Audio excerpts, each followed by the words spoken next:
osoo wal dhageenye, osoo wal dhageenye. Nuutu wal madeessee jechaanis wal hubaa, kanaaf dhufaaf darbaan ajjeesee nu gubaa. Nuutu wal ajjeesee qe'ee wal weerare, kanaaf diinni qalee nurratti geerare. Osoo waliin cabnee waliif okkollee naafas, shakkii tokko malee galma geenya gaafas. Osoo waliif naanee waliif taanee gurmuu, silaa nu faana mari'ata nu barbaadee ormuu.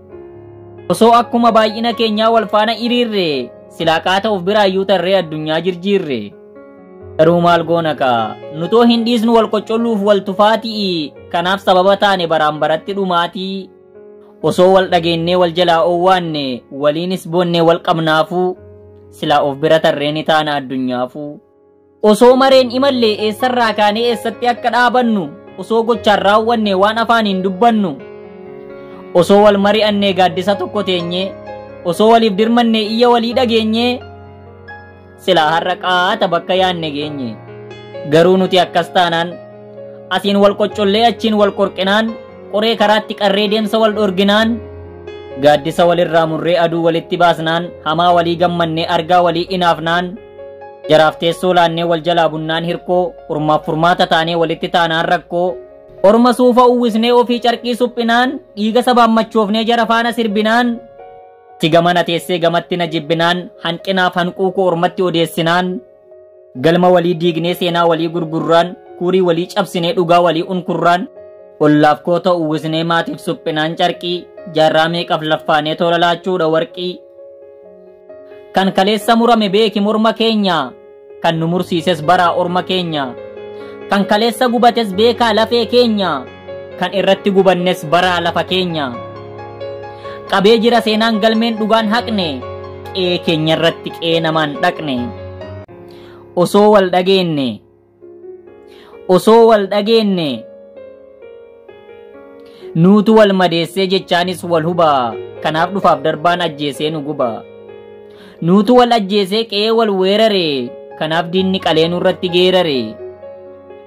Osoo waliin cabnee waliif okkollee naafas, shakkii tokko malee galma geenya gaafas. Osoo waliif naanee waliif taanee gurmuu, silaa nu faana mari'ata nu barbaadee ormuu. Osoo akkuma baay'ina keenyaa wal faana hiriirre, silaa qaata of biraayyuu tarree addunyaa jirjiirre.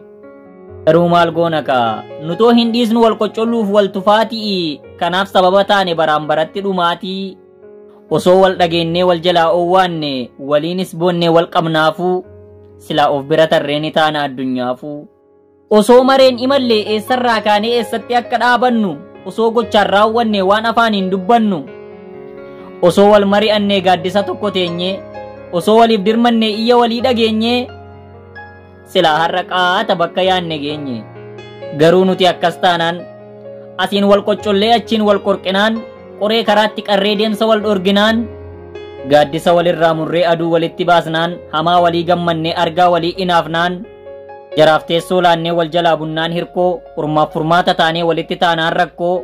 Orma suufa uwwisnee ofii carqii suphinaan, dhiiga sabaan machoofnee jara faana sirbinaan, si gamana teessee gamatti na jibbinaan, hanqinaaf hanquu koo ormatti odeessinaan, galma walii diignee seenaa walii gurgurraan, kurii walii cabsinee dhugaa walii unkurraan, ollaaf koo ta'u uwwisnee maatiif suphinaan carqii, jaarraa meeqaf laffaanee tola laachuudha warqii.